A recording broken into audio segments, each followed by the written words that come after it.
We'll sign you out. So there you go. Back. Wave goodbye. I think once. Okay. Just turn right over you.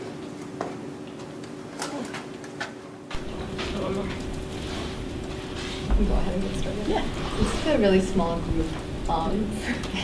We can kind of introduce ourselves first, and it'd be great if you can introduce yourselves too, so we know where you're coming from, what your interest is. So I'm Hania. I'm a student attorney with the Community Enterprises Clinic. I'm Danny. I'm also a student attorney in the same clinic. So you had mentioned earlier that we have the Startup Ventures Clinic. We also have the Community Enterprise Clinic over at Duke. So if you have a project you're working on and it's kind of for-profit-y, then it'll be in the Startup Ventures Clinic, and they'll kind of help you with that. And if it's non-profit-y, it'll be in the Community Enterprise Clinic, with a lot of leeway in between. And so we have both of our supervising attorneys here. Jeff Ward works with the Startup Ventures Clinic. Do you want to say anything? Well, I would. We help a lot of early stage ventures. I would say we help a small subset of groups. They typically are those who could not otherwise afford legal services. So if you're sitting around the table excited to start a social enterprise and you are independently wealthy, trust fund maybe, then probably we're not the place to go. But we do try to serve the community in all sorts of ways through. I have none of my students here, but sharing students to give educational resources, providing direct client services, and we tend to start at the beginning of semesters. So I'll say this for both of us: if you are somebody who's looking for services, you should contact us ahead of the start of the semester because we fill up. I'm nonprofit Andrew, so I teach at the law school also. Very similar to the things that Jeff said. I would only add that because we work with nonprofit organizations, we can work with organizations that have somewhat more financial resources, so long as you're working on something that will benefit low and moderate income people. And we have contact information, if we didn't say that earlier, at the bottom of these little bookmarks we gave out, which anyone is welcome to grab. Yeah, even if you're lots like more. part of hosting this, you're welcome to have one. Hello. I think we can take a couple of minutes if you could just introduce yourselves and what your interest is in this subject area, if you're just curious about entrepreneurship. Yeah. it would be helpful to- My name is Kevin Hoke. I work at the Innovation Entrepreneurship Initiative, organizing events like this for people like yourselves who have come to learn about different topics of innovation entrepreneurship. My name is Min Xuan Zha, and I'm just really interested in entrepreneurship and maybe to a startup this summer, so I'm just very interested. I'm Molly. I'm a work study student with Kevin at Forprofit at Innovation Entrepreneurship Initiative.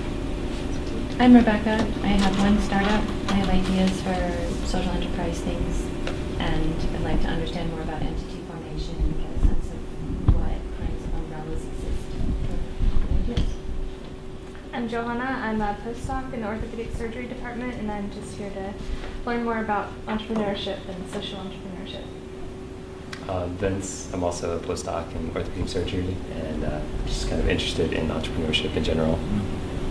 I'm Jenna, and I'm a postdoc in psychiatry and biomedical engineering, and I am working with a group of faculty members who are trying to figure out how to take our stuff we've been working on to market. So, Excellent. trying to figure out how to do that. Great. And also, feel free to jump in with questions at any time, especially since we have such a small group. So if you're thinking about, you have an idea for a venture, or you're thinking about getting together with other people and formalizing projects that you've been working on, thinking of kind of just the really essential steps that you should take. The first would be having conversations with your partners and formalizing agreements with partners. The second would be protecting your intellectual property if you have any. That's super important. So that would be like purchasing your domain name in advance, even if you're not sure when you're going to start using it. And the thing that we would like to emphasize the most is working on your business plan. That is probably the most crucial thing you can do for any startup venture, profit or nonprofit. It's once you do those things, especially developing a business plan, that's when you need to start thinking about what kind of business type you'll be, whether you fall into the for-profit bucket or the nonprofit bucket, and within those, what specific entity types are best suited to your venture. So this is our decision tree relating to whether you should be a for-profit or a nonprofit. So as Hania said, this is kind of a later step if you haven't made it to the business plan and writing everything down yet. But you can start thinking about it even this early. So it depends on what your goals are. If you really want to make profit and have shareholders and distribute those profits to those shareholders, that's what for-profit companies do. A nonprofit can make a profit internally, but it has a social mission. Generally speaking, it's not just there to make a profit. And that's really the key difference between the two. The 501c3 means that you're tax exempt. So you can be a nonprofit without being tax exempt. But if you're organized and operated for a charitable purpose, so if you are not just trying to create jobs in the community, but you're actually saying, well, we're going to go in and provide a charitable service or a religious service or an educational service to this subset of the community, that's your purpose that makes you 501c3 qualified. So that can get you tax exemption. If not, and you could still be a nonprofit, but it leans toward the for-profit side. If you're self-sustainable, and that means that you're earning enough money that you don't need donors or grants, then that means that you're probably going to be for-profit. If you don't have any income and you need to get some grants, then that's going to lean towards nonprofit. But as you might have noticed, I said it's going to lean towards, it's going to be probably, this is not 100%. Yes. It's not black and white. So, but this is just kind of to guide you in the right direction. We'll start with talking just briefly about nonprofits. So nonprofits are organized under state law, and you would file your articles of incorporation with the Secretary of State. It's a pretty pain-free and cheap process, and it takes a few days. But that's kind of where you get your authorization as a nonprofit entity. The concept of being tax exempt is under federal tax law, and you apply to the IRS for that using a form called the Form 1023. The key for seeking 501c3 exemption is that substantially all your activities must further that charitable social mission. So those are the kind of like the two aspects that we see most nonprofit entities have. One, you're organized as a nonprofit corporation. Two, you seek 501c3 recognition.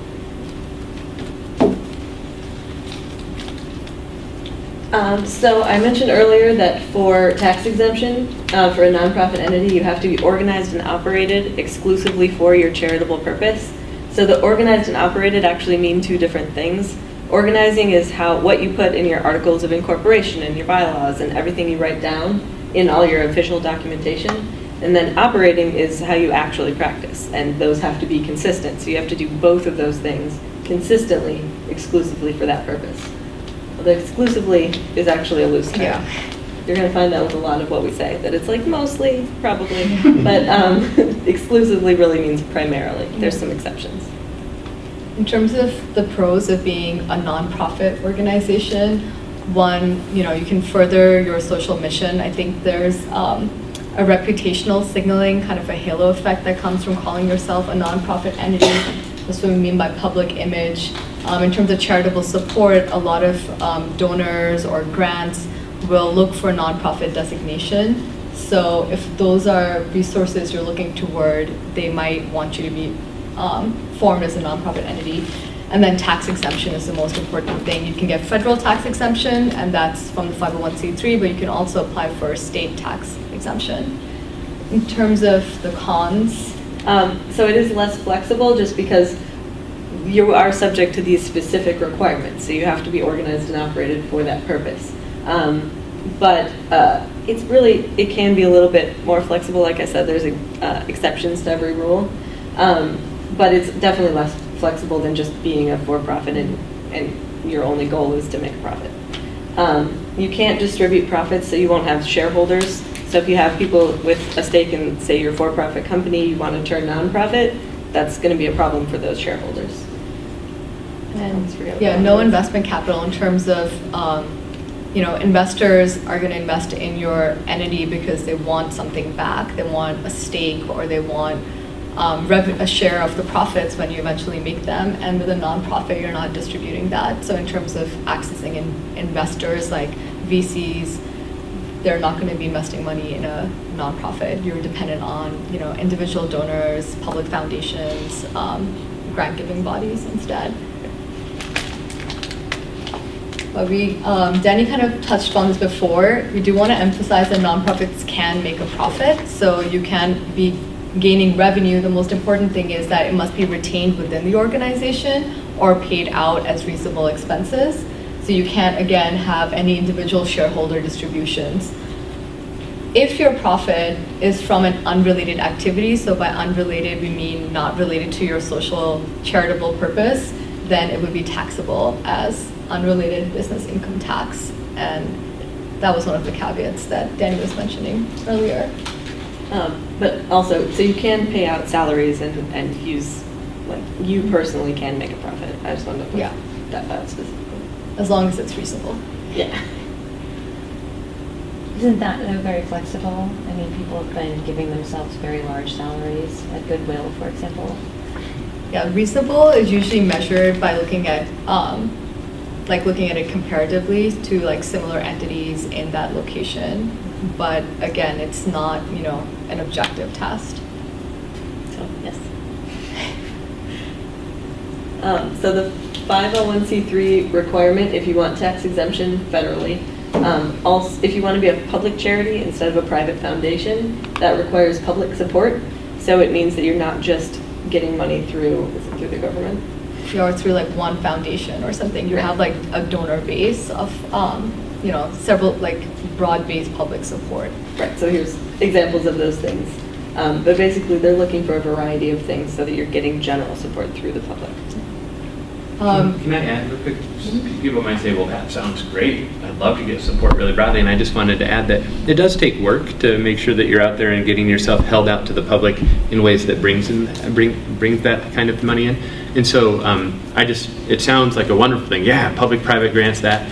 But holding yourself out as a nonprofit tax-exempt organization and trying to keep the doors open, if you don't have the institutional capacity to devote to keeping your donors happy, holding yourself out there, you can suffer for that. So make sure that you recognize that does take some work. Several people have probably filed grant applications before and other things and know what that can take. Yeah, it's not guaranteed sources of money. Right. And again, if you expect to receive a significant part of your capital from investors, then you should probably not be looking for nonprofit designation. So now we turn to the other bucket, which is for-profit entities. So as you mentioned before, they're more flexible than nonprofits just because they're not subject to federal tax law, for example. They're better entities for private investment. Okay, we just turned to talking about for-profit entities. We talked a little bit about nonprofits, and we have a little bookmark for you to take home with some contact info. So in terms of for-profit entities, they're considered better for entrepreneurs simply because you can get private investment sources. If you're looking for venture capital or angel investors, they usually want something back from whatever they put in, and for-profits allow them to do that. Your entity choices, you can be a C corporation, an LLC, a benefit corp, but that's in certain states only, an S corp or a partnership. Today we're going to focus on C corps and LLCs just because they're the most commonly used, organizational forms.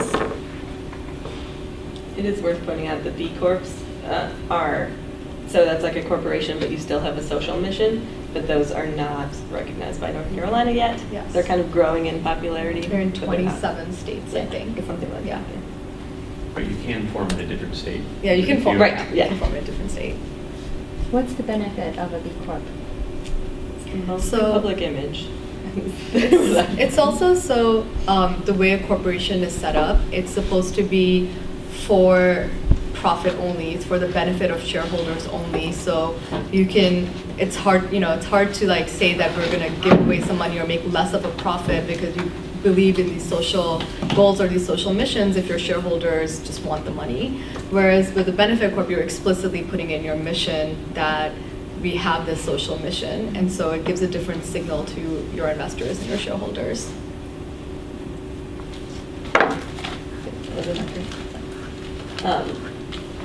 So the corporation is the standard entity choice.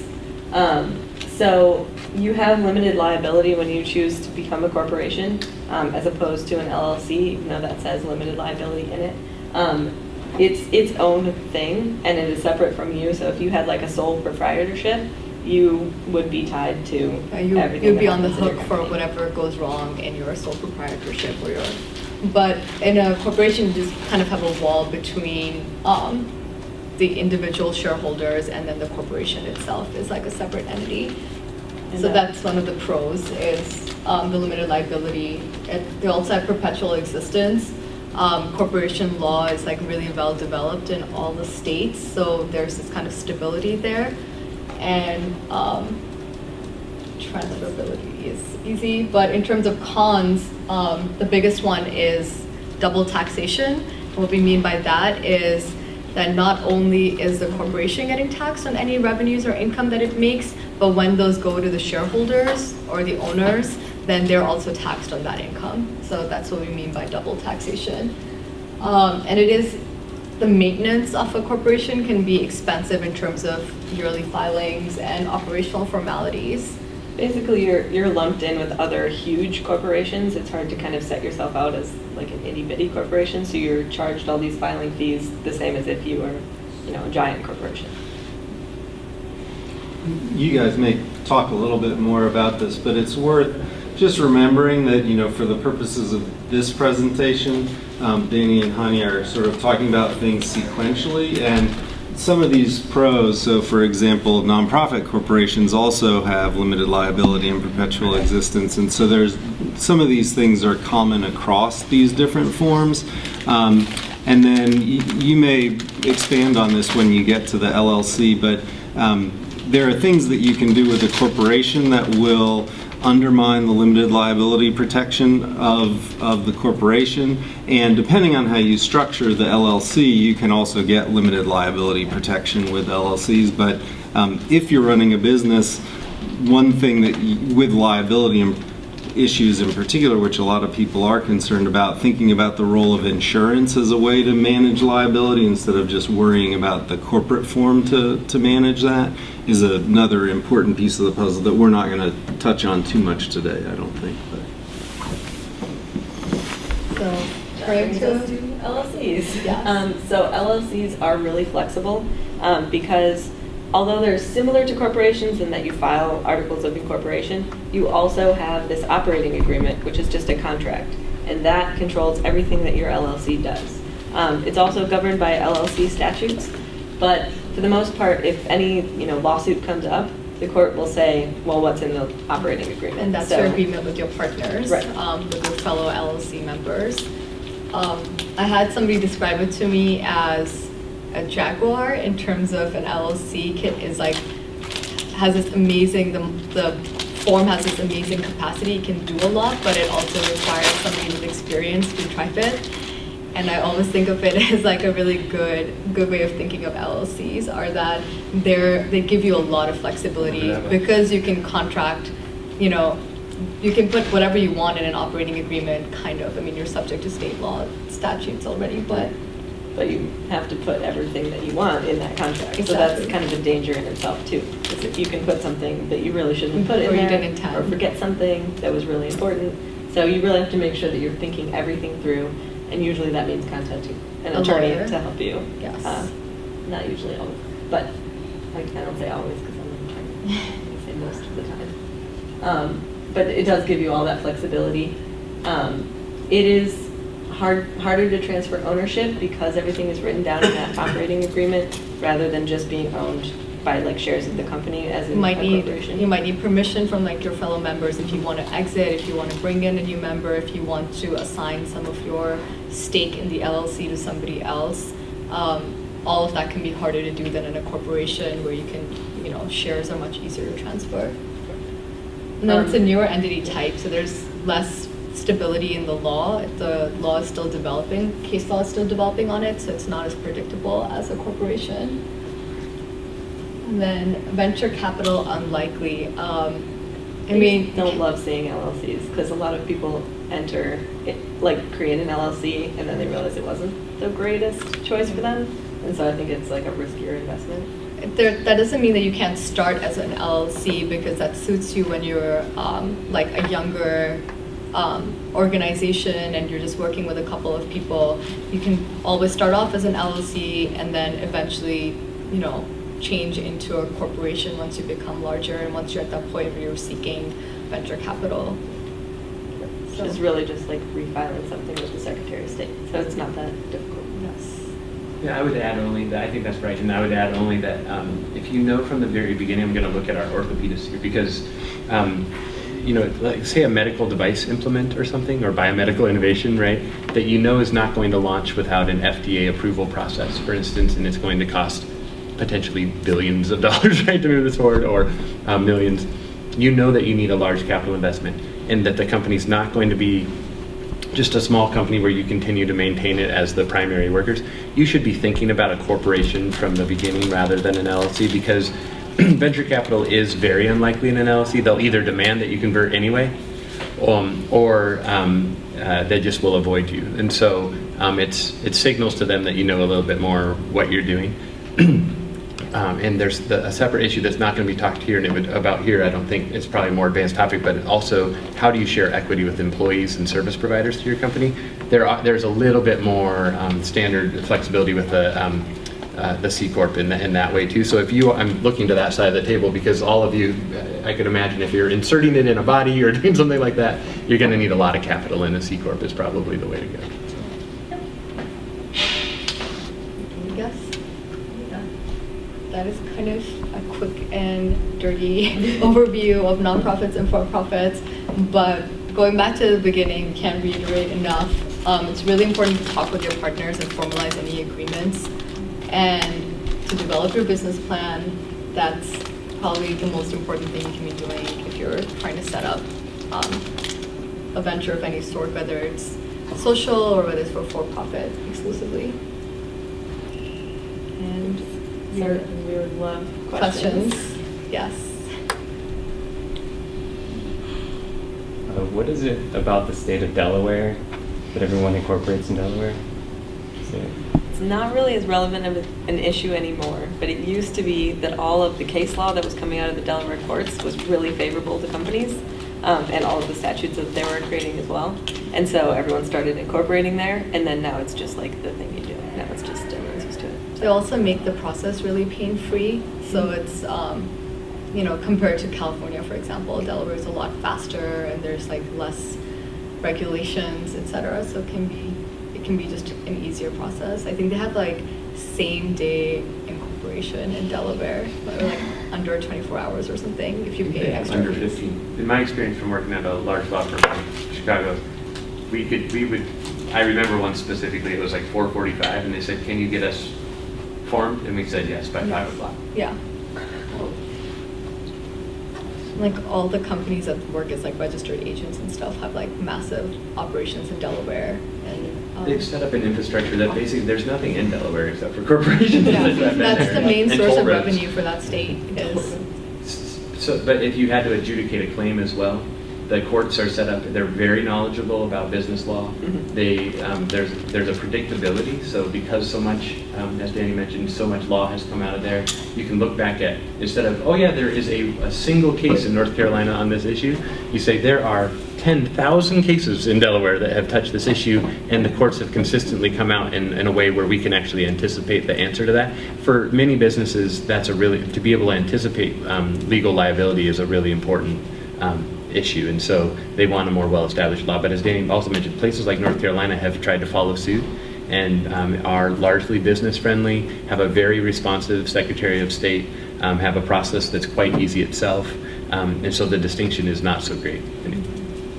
And it's probably worth saying, just because of the way you framed the question, that everybody doesn't. There's a certain kind of everybody that looks to Delaware, typically either companies that plan to go public, and so that's a securities law concept, or those that are based in Delaware, right, which is a good reason to form in any state. And then there might be some other kinds. But so, for example, one of Danny's clients in the clinic this semester is a social venture whose objective is to make vaccinations globally much more available to kids. And they were originally formed as a North Carolina LLC. They're now looking to reorganize as a North Carolina nonprofit corporation because of who they are, where they're located, what they do.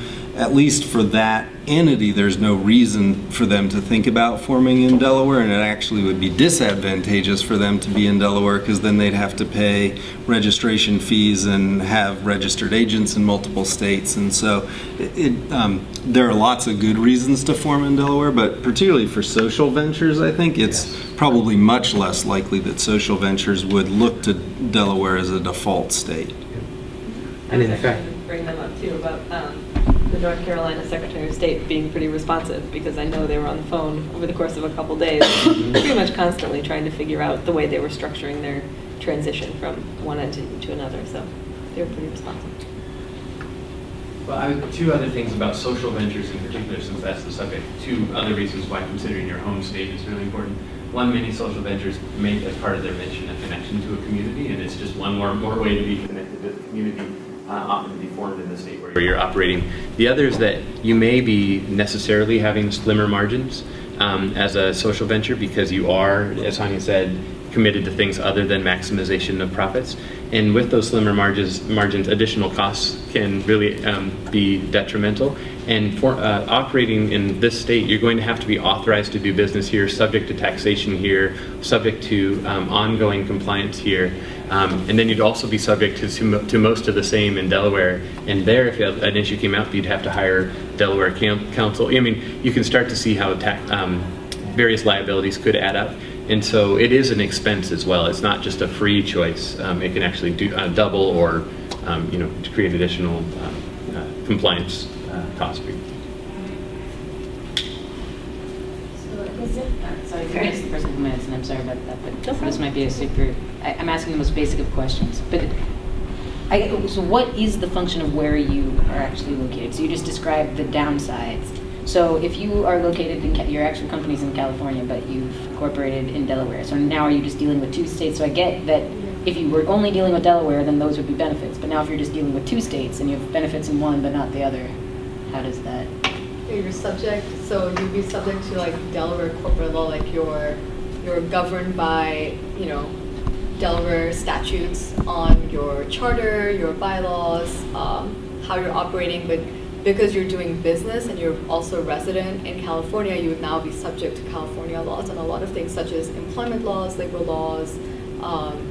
California has like very different regulations from a lot of states, so now you're just kind of signing up for complying not only with Delaware, but also now with California. And you might not find lawyers that are experienced in both at the same time. So then you might have to find a different lawyer. So those laws about the internal, the bylaws, for instance, some states allow you to have a quorum. So let's imagine a board of directors. Some states might require a quorum of only a third of the total overall directors, and you can actually take action on behalf of the company as long as you get a quorum of a third, and then whatever you set in your bylaws for to take action on that issue. Another state might require a majority or something, and so the internal affairs doctrine is called. Those issues are always, no matter where you're operating, governed by the state in which you incorporate. But if you're operating in, say, North Carolina, and you have an employee here, and there's an employment dispute or something, it's not going to be Delaware law that applies to unless you've chosen it by contract or something. It's not going to be Delaware law that applies to that. So the law that we're talking about that has developed that is company favorable is mostly around this internal affairs doctrine, and it is around things that you can control inside the business. And so because there's a certainty about that by certain heads of business, they know Delaware law, and a great certainty about that by investors in businesses, going to a place where they're familiar can have some advantages. And so you're asking the why. It's because of that level of certainty around what those laws are that govern that. But to go back to what Andrew and what others have said, I mean, if you're operating here in North Carolina, there's no reason to throw, if you're going to stay here, there's no reason to throw part of your boat that direction. So, in most cases. Yeah. I have a question. Is it legally possible for a non-profit organization to be turned into a profit corporation?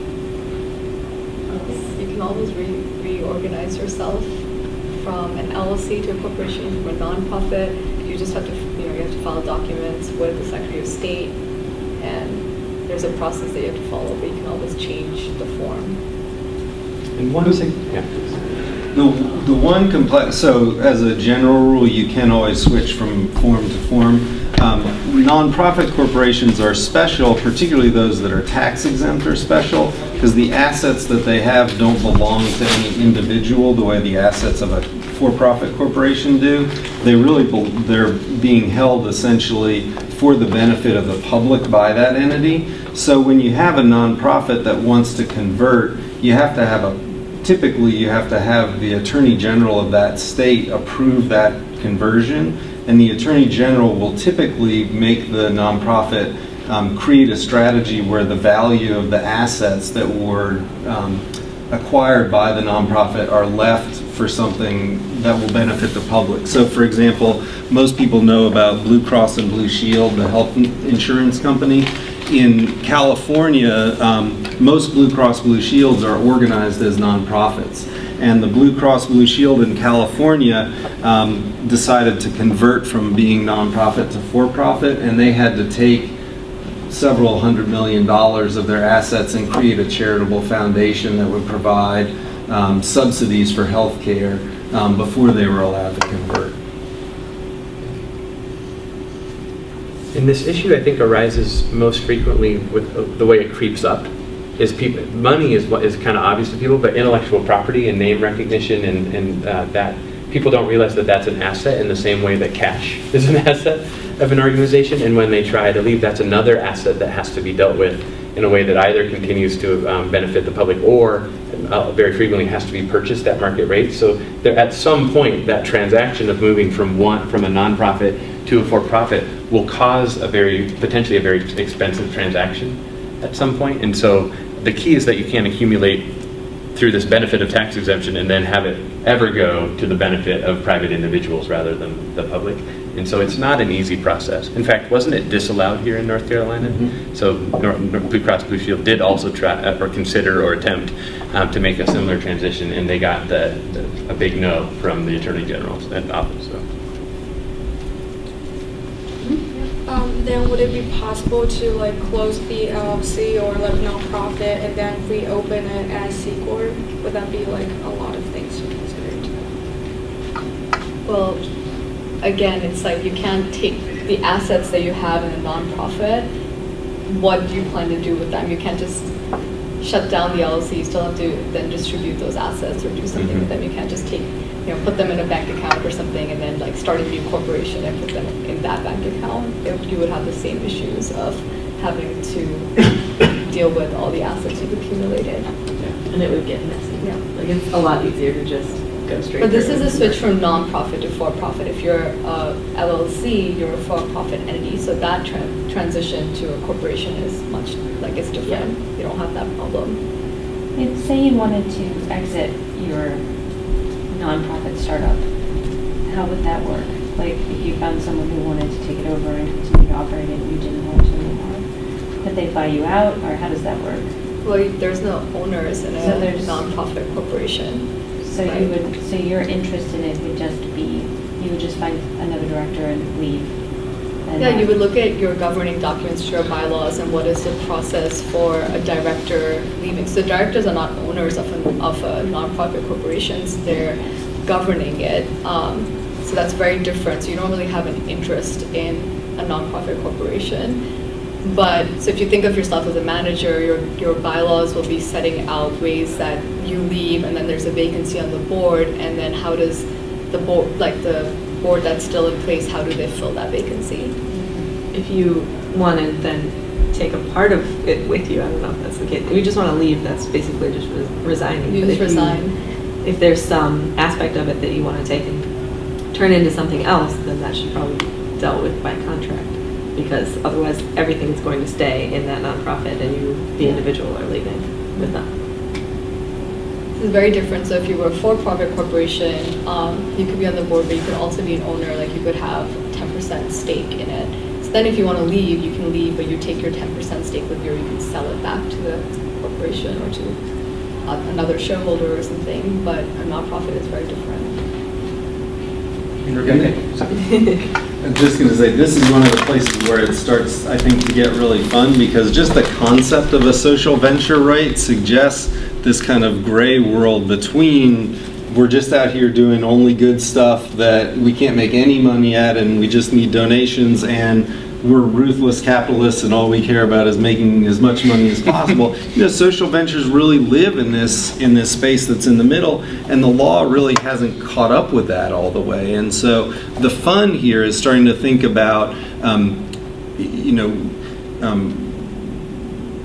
and Hania have done this, I think, in a super helpful way of showing sort of what are the ends of the spectrum, but you can mix and match these, right? So we have one client right now in the Community Enterprise Clinic where they think that there is value in some intellectual property that they're going to be creating, that the individuals who are creating that want to preserve the right to commercialize at some point in the future.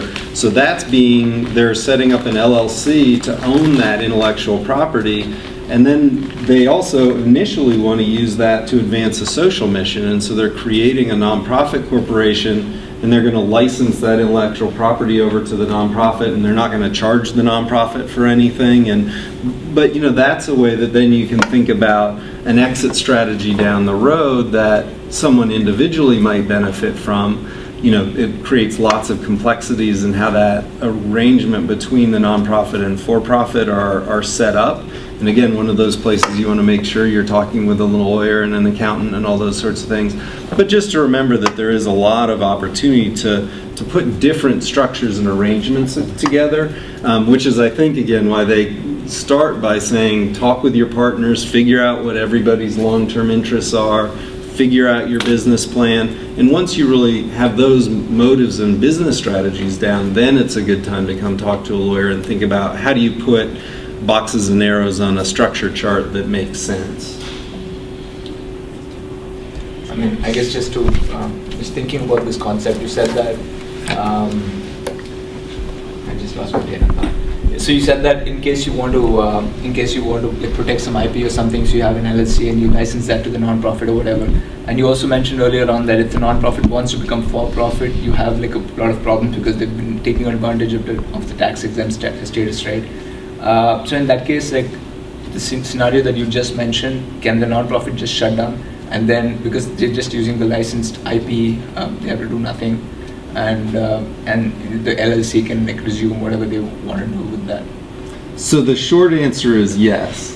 The complexity comes in with, what if the nonprofit creates improvements to that intellectual property? How do you account for those sorts of things? So the short answer is yes, but it's always more complicated than just one word.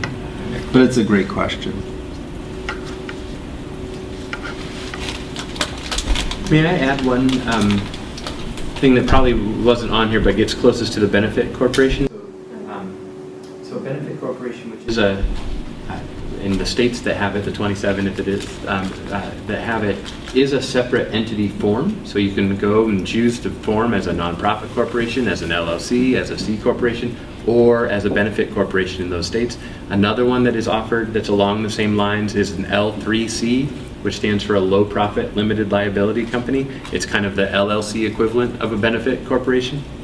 The advantages of those, as it was mentioned, are that they can modify by statute your fiduciary duties in some way, your duties as a director or an officer of the organization, where you might have more room to consider additional constituents other than your shareholders in maximizing their profit. That's what a lot of social ventures want to do, so that's an advantage.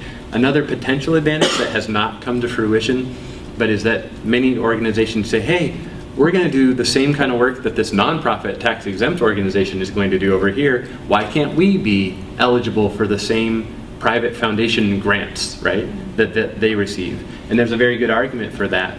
But private foundations need certainty when they give a grant. And the hope was that you would draw up certain things that are required by statute and written into the organizational documents of a benefit corporation, for instance, right? On the one hand, those would match up with the needs of the private foundations to allow them to make what are called program-related investments. And that that would help more money to flow to these social ventures. The IRS has not promulgated rules or has not stated it with enough certainty that would be allowed to happen, and so as a consequence, that money hasn't flowed. So now you have a situation where you have people maybe getting the fiduciary duty expansion or limitation that helps them, but where they're not necessarily getting those additional cash flows. So what's the benefit? Well, reputation is one of them. I think both of us run into people all the time who have say they want to form a nonprofit because that's what their friends will like them for, right? They have a hard time being a for-profit business owner because it's against their very good nature, and you can't blame them, but they have for-profit angst, really, right? And so sometimes they say, well, can we, that's not the only reason, but you can start to see how, there's a significance to branding. And that's where I wanted to get, is to name that there is another option, and it's available in this state too. You could form as, for instance, a C Corp, a corporation in North Carolina, and then aim for what's called B Corp certification. And B Corp certification, it sounds like benefit corporation, but it is different, is through a third-party nonprofit called B Labs, excuse me. And what they do is they basically give you a stamp of approval. You go through a process where you make yourself look like kind of like a benefit corporation or an L3C, and you get a stamp. And by getting that stamp, you show the public that you are an organization who is committed to social ends, environment, people, whatever it might be. And you do this based on a scoring mechanism, and you have to keep retesting in order to keep your certification. So it is another option to consider. You might be an existing LLC right now and just decide that you want to certify or stamp yourself as committed to social ends. You can begin to go through the process of becoming a B corporation, and there's a cost to it, and there's some administrative work to it, and you actually have to be committed. It's a rigorous test, but it is something that you can do. And then you also, through doing that, join a community of folks who are other B Corps, where you can share resources and things like that. So there can be some advantage to that. But you have to be a C Corp, you can't? No, I'm sorry. So you can do it as an LLC. There are differences to that, and there's resources on the website that will help you to see how to do that, and then the counsel of the lawyer can help you to know how to do that. But that's not, you can be, there's no limitation on the kind of organization you have to be. But North Carolina law doesn't make it the easiest. There are states where the laws are more favorable for this, but you nonetheless can navigate this and become a B Corp in North Carolina, and there are several out there. Or a B Corp even as an LLC. What's the definition of a charitable venture? I mean, who determines that when you're applying for this? The IRS. If you're looking to meet the IRS test of having a charitable purpose, then the IRS lays out criteria for what counts as charitable purpose. And charitable purpose is like the first line of like a long thing, which includes educational, religious, and I think that Danny mentioned that just saying that you're going to create employment or jobs wouldn't suffice for being a charitable purpose. Any company will be creating jobs, so that's not really a charitable purpose per se.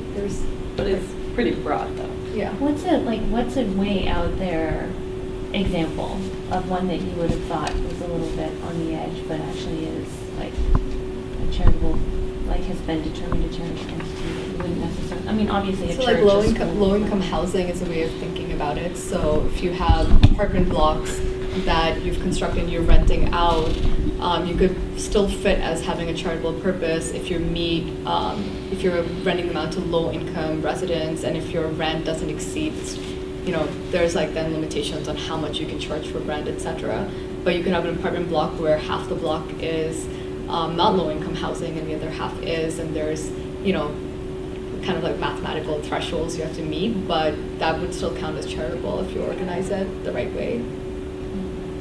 We oftentimes use an IRS revenue ruling in both of our classes. Maybe you've seen this where it's a toy manufacturer. And that toy manufacturer, so there's two cases. One's actually that we always compare next to each other. One's a grocery store that does some employee training for and underemployed individuals, right? And so they incorporate into their grocery store some training of those individuals. But really, in that case, they're really just a grocery store. And the IRS says, no, you're competing on a commercial level with everybody else, and your focus is you're doing this training to support your grocery store rather than having a grocery store to support this training. But then they look at this toy manufacturer and they say, really, what you're doing is you have this manufacturing company that's doing this as a way of training people, and its scope and its scale is appropriate for running that program, right? And so here you have, you're walking down some manufacturing place and you see, oh, here's a toy manufacturer who sells their toys at market rates to the public. But that has been deemed to be charitable because they're helping a population, perhaps a community in distress. They're doing all sorts of things that qualify under the code 501c3, that section of the IRS code. And then there's a Treasury regulation 1.501 that spells out what some of these are and various cases that have determined what kinds of things they are. But I mean, community economic development that Andrew teaches is one of the areas that's probably closest to the line typically, right? Yeah, and I think, it's worth, again, thinking about it in different groups. So when you're working charitable, where we often think of charitable benefiting people who can't afford certain kinds of things, right? Jeff's example is a really good one of where you're doing a commercial activity to benefit low-income people. There are other categories like advancing education. So Duke University is a charitable organization with 501c3 status. So the whole concept of what it would look like to be an exempt organization that advances education, the underlying principles are really different than if you're trying to do a commercial venture that does affordable housing, for example. Promotion of health is another one where, you think about Duke University health system, right, as a multi-billion-dollar company that is tax exempt. If you've got a medical device, for example, we worked with a client that came out of Pratt several years ago who had developed a device for addressing jaundice, a low-cost way to address jaundice. And that could have been there could be commercial applications for that. They had very much a social mission of making that available in developing countries at below market costs, and so it was important for them to, from their capital structure perspective, to be able to bring in donations, but most of their revenue came in through the sale of this device to NGOs in developing countries who then made it available to low-income families.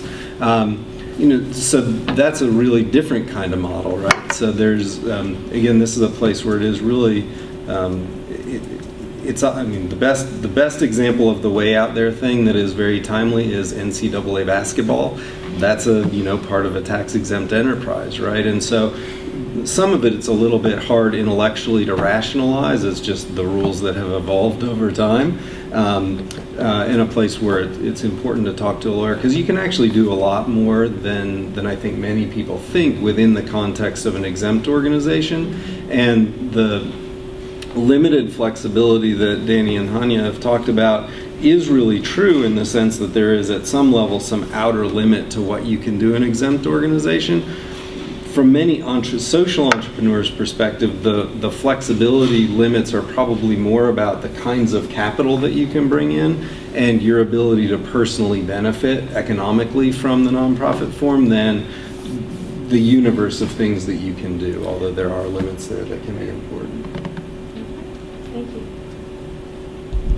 Yeah, I didn't mean to say earlier that it's really hard to attain charitable status. The really important part is organizing and operating primarily for that purpose. That's the key. That was the toy store versus grocery example. It's just making sure that's your central focus. And you can have business income, but then you might be taxed on it. Mm-hmm.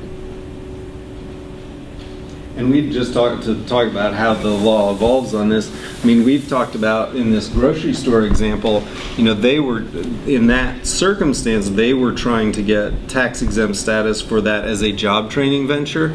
It was also almost 40 years ago that the IRS looked at that. Our thoughts about food deserts and the importance of grocery stores selling low-cost food, high-quality, low-cost food in low-income communities has changed so much that you might be able to actually get exempt status for that as a way to promote health or something else, which people at the time just didn't even think of.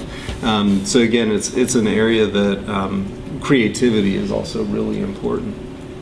Yeah. Just curious, when you talk about health aesthetics, will something like luminosity count as something that's, I mean, could they be tax exempt because they're good for health, even though clearly it's for profit, or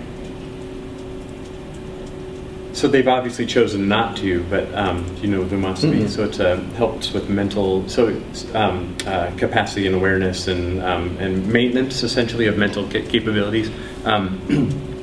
I would love to be one of the lawyers who got to write that 1023 and got to articulate, help them come up with their business plan and write that, because there are, you could imagine that as a therapeutic intervention in all sorts of ways. It could be specifically targeted toward populations that were underserved. I mean, there's all sorts of things that you could do with that. So I think, again, the easy answer is probably yes. You know, I mean, but what that would do is constrain your business plan in important ways. The owners, there would be no owners, so the people who are making hundreds and thousands of potentially millions off of Lumosity right now would not be part of the picture, and their whole business plan would look very different, and their whole service delivery would look very different. But that seems like a really good example of something that could probably be articulated as a charitable purpose. That's a good example.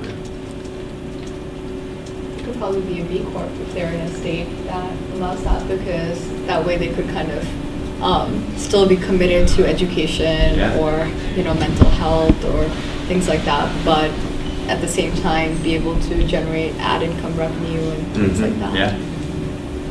Good point.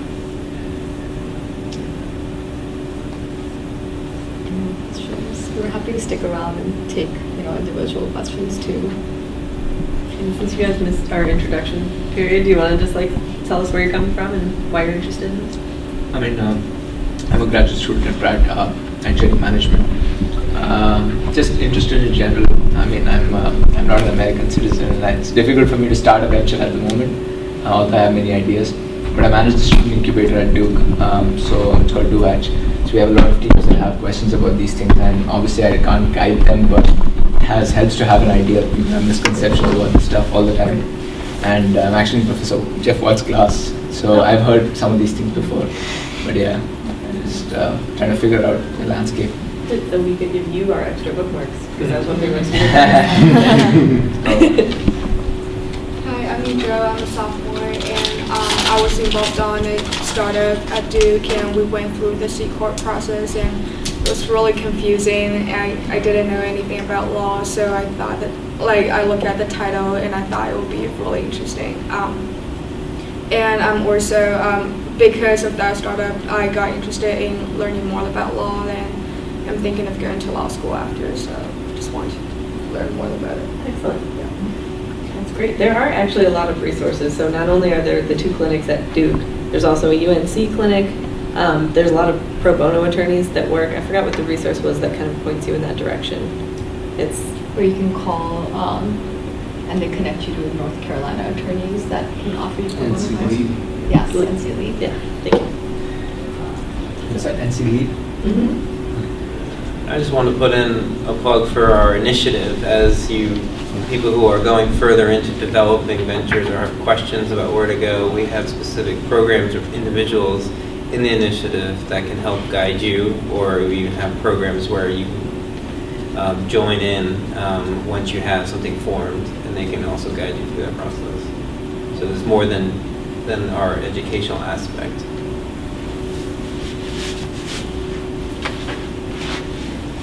Okay. Well, Any thank more you. questions? Yeah. Are we good? Yeah. Okay, thank you. Thank you so much for coming, and take extra bookmarks if you know people that are interested in these issues. Importantly, they have their email addresses on them, so you can contact them. Thanks. Thank you very much. So I know like the And I'll take some. Would